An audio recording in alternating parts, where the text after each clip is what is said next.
ಮೂಡ ಪ್ರಕರಣದಲ್ಲಿ ಸಿಎಂ ಸಿದ್ದರಾಮಯ್ಯ ಪತ್ನಿ ಹಾಗೂ ಸಚಿವ ಬೈಡ್ತಿ ಸುರೇಶ್ಗೆ ರಿಲೀಫ್ ಕೂಡ ಸಿಕ್ಕಿರುವಂಥ ಈ ಬಗ್ಗೆ ಮಾತನಾಡೋಕೆ ಈಗ ಮಾಜಿ ಸಚಿವರಂತ ಡಾಕ್ಟರ್ ಸಿ ಎನ್ ಅಶ್ವಥ್ ನಾಡಿದೆ ಮಾತನಾಡ್ತಾ ಹೋಗ್ತಾನೆ. ಸರ್, ತಾವು ಕೂಡ ಇದನ್ನು ಗಮನಿಸಿರ ಈ ವಿಚಾರವನ್ನು ಏನು ಹೇಳಿದ್ರಿ? ಸಾಕಷ್ಟು ಹೋರಾಟವನ್ನು ಕೂಡ ಮಾಡಿದ್ರಿ, ಬೆಂಗಳೂರಿಂದ ಮೈಸೂರಿವರೆಗೂ ಪಾದಯಾತ್ರೆಯನ್ನು ಕೂಡ ಹಮ್ಮಿಕೊಂಡಿದ್ರಿ. ನೋಡಿ, ಮೂಡ ಹಗರಣದ ವಿಚಾರದಲ್ಲಿ ಬಹಳ ಸ್ಪಷ್ಟವಾಗಿದೆ. ಅಲ್ಲಿ ಸನ್ಮಾನ್ಯ ಮುಖ್ಯಮಂತ್ರಿಗಳ ಕುಟುಂಬ ಮತ್ತು ಇನ್ನಿತರ ವ್ಯಕ್ತಿಗಳು, ಹಲವಾರು ವ್ಯಕ್ತಿಗಳು ಈ ಹಗರಣದಲ್ಲಿ ಇನ್ವಾಲ್ವ್ ಆಗಿರೋವಂಥದ್ದು, ಅವ್ರ ಇನ್ವಾಲ್ವ್ಮೆಂಟ್ ಇರೋವಂಥದ್ದು ಭಾಳ ಸ್ಪಷ್ಟವಾಗಿದೆ. ಅದರ ಬಗ್ಗೆ ಅನುಮಾನನೇ ಇಲ್ಲ ಬಿಡಿ, ಆ ಡೈಮೆನ್ಷನ್ ಬಗ್ಗೆ ಅನುಮಾನ ಇಲ್ಲ. ಏನು ಆತಂಕ ಏನು ಭಯದಲ್ಲಿದ್ದರು ಅನ್ನುವಂಥದ್ದು ನೀವು ನೋಡಿದ್ದೀರಾ, ಇಡೀ ಜನಕ್ಕೂ ಗೊತ್ತಿದೆ. ಹಾಗಾಗಿ ಭಾಳ ಸತ್ಯ ಇರೋದು, ಅಲ್ಲಿ ಹಗರಣ ಆಗಿರೋವಂಥದ್ದು ಸತ್ಯವಾಗಿರೋವಂಥದ್ದು, ಅದರಲ್ಲಿ ಎರಡನೇ ಅನುಮಾನನೇ ಇಲ್ಲ. ಇವತ್ತು ಓನ್ಲಿ ಇಡಿ ವಿಚಾರದಲ್ಲಿ ಇಡಿ ತನಿಖೆ ಮಾಡಲಿಕ್ಕೆ ತಡೆ ಸಿಕ್ಕಿರೋವಂಥದ್ದು. ಇಡೀ ತನಿಖೆಗೆ ತಡೆ ಸಿಕ್ಬಿಟ್ರೆ ಇವ್ರು ಕ್ಲೀನ್ ಚಿಟ್ಟು ಕೊಡಲಿ, ಈ ಲೋಕಾಯುಕ್ತ ಪೂರ್ತಿ ತನಿಖೆ ಆಗಲಿ ಅಂತ ಕಾಯ್ತಾ ಇದ್ದಾರೆ. ಎಷ್ಟು ದಿನ ಆಯಿತು? ಇದೇನು ಬಹಳ ದೊಡ್ಡ ಕೇಸ, ಭಾಳ ಆಘಾತವಾಗಿರೋ ಕೇಸ ಇದು. ಬಹಳ ಚಿಕ್ಕ ಕೇಸು, ಭಾಳ ಸ್ಪಷ್ಟವಾಗಿರೋವಂಥದ್ದು. ಒಂದು ಸರ್ವೆ ನಂಬರ್ಗೆ ಸಂಬಂಧಪಟ್ಟ ಹಾಗೆ ಆ ವಿಚಾರದಲ್ಲಿ ತನಿಖೆ ಮಾಡಿದ್ರೆ ಗೊತ್ತಾಗುತ್ತೆ ಯಾರಿಗೆ ಹೇಗೆ ಇನ್ವಾಲ್ವ್ ಆಗಿದ್ದಾರೆ, ಏನು ಮಾಡಿದ್ದಾರೆ, ಹೇಗೆ ಜಮೀನು ಬಂತು, ಹೇಗೆ ಕನ್ವರ್ಟ್ ಆಯಿತು, ಕನ್ವರ್ಟ್ ಆಗಿರೋದನ್ನು ತಿರ್ಗಾ ರೆವಿನ್ಯೂ ಲ್ಯಾಂಡ್ ಆಗ್ತೊಂಡು ಎಲ್ಲ ಗೊತ್ತಿರೋ ವಿಚಾರಗಳು, ಹೇಗೆ ಹಸ್ತಾಂತರ ಆಯಿತು, ಇನ್ನೊಬ್ಬರದು ಮತ್ತೊಬ್ಬರು ಅಕ್ವಿಷನ್ ಆಗಿರೋ ಜಮೀನು ಅಲ್ಲ ಏನ್ರಿ. ಹಾಗಾಗಿ ಇದರಲ್ಲೇನು ಬಹಳ ಪಾಪ ಸೆಲ್ಫ್ ಸರ್ಟಿಫಿಕೇಷನ್ ಅಂತ ಹೇಳ್ತಾರಲ್ಲ, ಸೆಲ್ಫ್ ಸರ್ಟಿಫಿಕೇಷನ್ ಮಾಡ್ಕೊಳ್ಳೋಂಥದ್ರಲ್ಲಿ ಪಾಪ ಭಾಳ ದಿನದಿಂದ ಆ ಮಸಿ ಬೆಳ್ಕೊಂಡು ಪಾಪ ಪೂರ್ತಿ ಮಸಿ ಬೆಳ್ಕೊಂಡು ಕೂತಿದ್ದಾರೆ. ಹಾಗಾಗಿ ಏನೋ ಪೇಂಟ್ ಹೊಡ್ಕೊಳ್ಳೋಣ ಅಂತ ಇದ್ದಾರೆ, ಅದು ಯಾವುದು ಹೋಗಲ್ಲ. ಪರ್ಮನೆಂಟ್ ಬ್ಲ್ಯಾಕ್ ಪೇಂಟ್ ಬಿದ್ದಿದೆ ಸ್ವಾಮಿ, ಇದರಿಂದ ನೀವು ಆಚೆ ಬರಲಿಕ್ಕಾಗಲ್ಲ. ಇದರಲ್ಲಿ ತಪ್ಪಾಗಿರುವಂಥದ್ದು ಭಾಳ ಸ್ಪಷ್ಟವಾಗಿದೆ, ಹಗರಣ ಆಗಿರೋದು ಭಾಳ ಸ್ಪಷ್ಟತೆ ಇದೆ.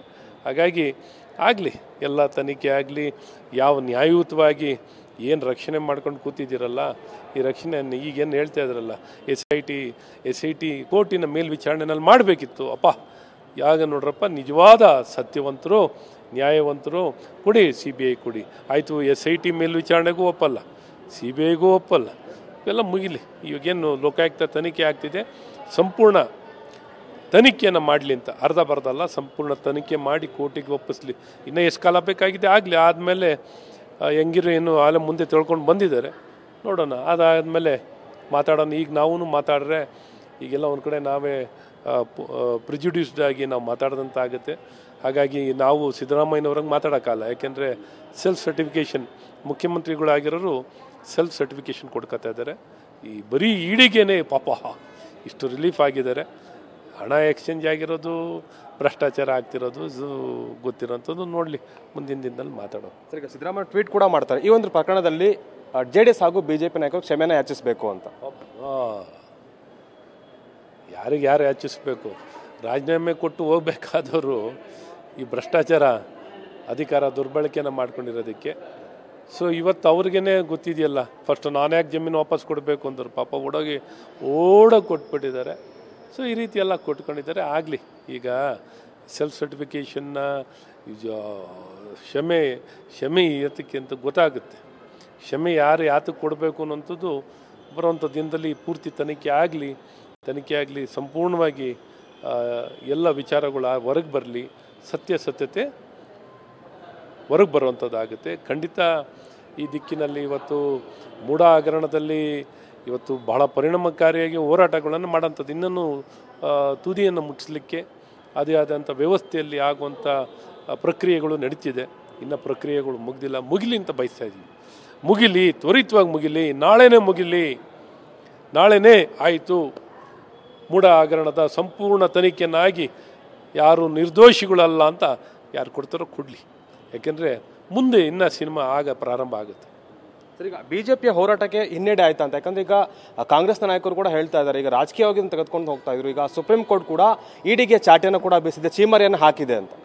ನೋಡಿ, ಒಂದು ಐಸೋಲೇಟೆಡ್ ಕೇಸ್ನಲ್ಲಿ ಬರೀ ಇಡಿ ಅನ್ನೋಂಥದ್ದು ಒಂದು ಸಣ್ಣ ಭಾಗ. ಅಲ್ಲಿ ಹಣ ಕೈ ಬದಲಾಗಿರೋಂಥದ್ದು, ಹಣ ಬದಲಾವಣೆ ಆಗಿರೋಂಥ ವಿಚಾರದಲ್ಲಿ ಇಡೀ ತನಿಖೆ ಮಾಡಬೇಕು ಅಂತ ಪ್ರಯತ್ನವನ್ನು ಮಾಡಿದೆ. ಆ ತನಿಖೆಯನ್ನು ಮಾಡಲಿಕ್ಕೆ ಅವಕಾಶ ಸಿಕ್ಕಿಲ್ಲ. ಇವ್ರಿಗೆ ಸಿಕ್ಕಿಲ್ಲ ಅಂದಿದ ತಕ್ಷಣ ಇವ್ರು ಕ್ಲಿಯರಾ? ಆಗಿರೋದೇನು ಮೂಲಭೂತವಾಗಿ ಆಗಿರೋಂಥ ತಪ್ಪುಗಳು, ಅಧಿಕಾರ ದುರ್ಬಳಕೆಗಳು, ಹೇಗೆ ಆಸ್ತಿಯನ್ನು ಪಡ್ಕೊಂಡಿರೋಂಥದ್ದು ಇರೋವಂಥ ಸತ್ಯ ಅಲ್ಲಿದೆ. ಹಾಗಾಗಿ ಏನು ಯಾವತ್ತೂ ತಪ್ಪಿಸ್ಕೊಳ್ಳೋಕ್ಕಲ್ಲ. ನನಗೆ ಸಂಪೂರ್ಣ ವಿಶ್ವಾಸ ಇದೆ ಈ ವಿಚಾರದಲ್ಲಿ ಯಾವತ್ತೂ ಯಾರೂ ತಪ್ಪಿಸ್ಕೊಳ್ಳೋವಂಥ ಪ್ರಶ್ನೆನೇ ಇಲ್ಲ. ಈ ರೀತಿ ಪಾಪ ಕಾಂಗ್ರೆಸ್ಸರು ಸೆಲ್ಫ್ ಸರ್ಟಿಫಿಕೇಷನ್ ಕೊಡುವಂಥದ್ದು ಇದು ಭಾಳ ಸತ್ಯಕ್ಕೆ ದೂರವಾಗಿರೋಂಥದ್ದು, ಹಗರಣ ಆಗಿರೋಂಥದ್ದು. ಸತ್ಯ ಹಗರಣ ಆಗಿರೋಂಥದ್ದು. ಇಲ್ಲಿ ಯಾವುದೂ ಮುಕ್ತವಾಗಿಲ್ಲ, ಇವರೇನು ಕ್ಲೀನ್ ಚಿಟ್ ಆಗಿಲ್ಲ, ಹಗರಣ ಮಾಡಿಲ್ಲ ಅಂತ ಆಗಿಲ್ಲ. ಇದರಿಂದ ಯಾರು ಯಾವತ್ತೂ ತಪ್ಪಿಸ್ಕೊಳ್ಳೋಕ್ಕಲ್ಲ. ಭಾಳ ಸ್ಪಷ್ಟವಾಗಿದೆ ಅಲ್ಲಿ ದಾಖಲೆ ಮಾಡಿರೋಂಥ ಸತ್ಯತೆ ಎಲ್ಲವೂ ಇದೆ.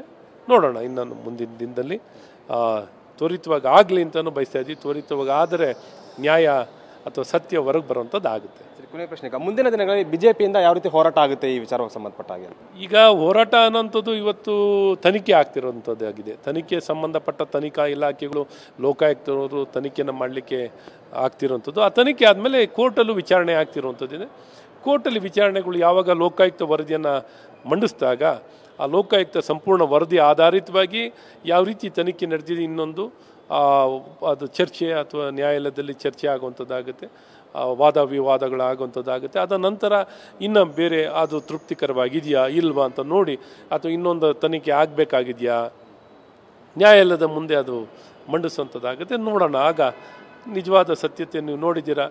ಆ ನ್ಯಾಯಾಲಯದಲ್ಲಿ ಯಾವಾಗ ಯಾವ ರೀತಿ ವಾದ ವಿವಾದಗಳಾದಾಗ ಸತ್ಯ ಯಾವ ರೀತಿ ಡಿಫೆನ್ಸ್ ಏನಿತ್ತು, ಅವ್ರದ್ದು ಡಿಫೆನ್ಸ್ ಏನಿತ್ತು,